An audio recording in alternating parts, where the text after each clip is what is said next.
দরজায় কড়া নাড়ছে বিধানসভা নির্বাচন। তার ঠিক আগে বিজেপি শক্ত ঘাঁটি হিসেবে বাঁকুড়া 1 নম্বর ব্লকের জগদ্দলা 1 নম্বর গ্রাম পঞ্চায়েত এলাকায় গেরুয়া শিবিরে ভাঙন ধরালো তৃণমূল।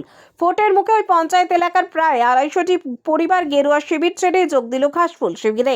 এই ঘটনাকে ঘিরে শুরু হয়েছে রাজনৈতিক চাপানোত্তর।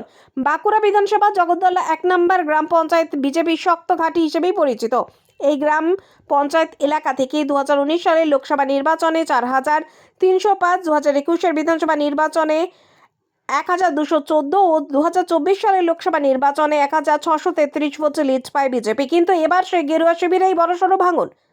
বিধানসভা ভোটের মুখে জগদ্দলা 1 নম্বর গ্রাম পঞ্চায়েতের প্রায় 250টি পরিবারের 500রও বেশি ভোটার এবং গেরুয়া পতাকা ছিঁড়ে কাঁধে তুলে নিল ঘাস ফুলের পতাকা।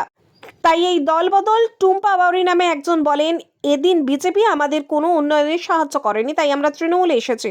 তৃণমূলের নেতৃত্বে অবশ্যই এই দল বদলের পেছনে SIR এর মানুষের হয়রানি ও রাজ্য সরকারের ঝালা উন্নয়নকেই বড় করে দেখছে।